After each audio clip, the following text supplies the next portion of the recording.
Bonjour et bienvenue. Si on pense à lancer une activité, à investir ou tout simplement à faire des affaires au Maroc, eh bien, il y a un passage obligé, le droit commercial.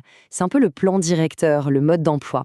Et aujourd'hui, on va décortiquer ça ensemble pour que tout devienne beaucoup plus clair. Commençons avec une question toute simple, une question qui est vraiment au cœur de plein d'entreprises. Est-ce qu'on achète des choses pour les revendre en faisant un bénéfice?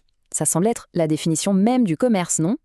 Eh bien attention, parce que du point de vue de la loi marocaine, ça peut vouloir dire beaucoup, beaucoup plus que ça. Et c'est justement là que ça devient surprenant.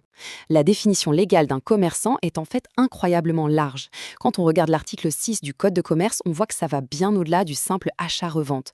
On parle aussi des activités industrielles, artisanales, du transport et même de l'organisation de spectacles publics. Pour beaucoup, c'est une vraie découverte de voir à quel point ce statut englobe une multitude de professions. Voilà le point crucial à retenir. Commerçant, ce n'est pas juste un métier, c'est un véritable statut juridique. Dès qu'une de ces activités est faite de manière, disons, habituelle ou professionnelle, hop, ce statut s'enclenche. Et avec lui, tout un tas de règles et d'obligations bien précises. Alors, quel est le programme pour y voir plus clair? D'abord, on va bien définir qui est ce fameux commerçant. Ensuite, on verra son manuel de règles officielles. On décryptera aussi qui sont ses alliés business. Puis, un petit focus sur le contrat d'agence et on terminera par les points juridiques absolument essentiels à garder en tête. Allez, c'est parti.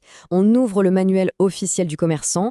Une fois qu'on a ce statut, il y a des obligations légales qui s'imposent. Ce sont les fondations, le socle de toute activité commerciale qui veut être en règle.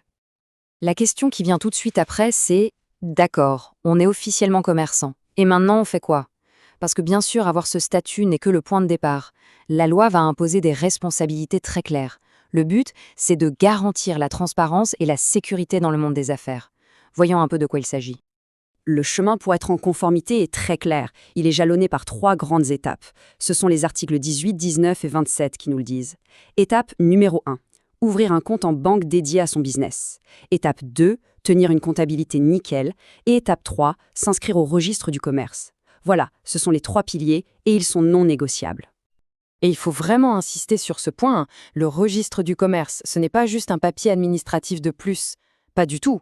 C'est, en quelque sorte, l'acte de naissance légale de l'entreprise.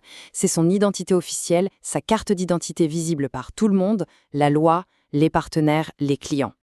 Bon, une fois que la structure est en place, comment on fait pour grandir?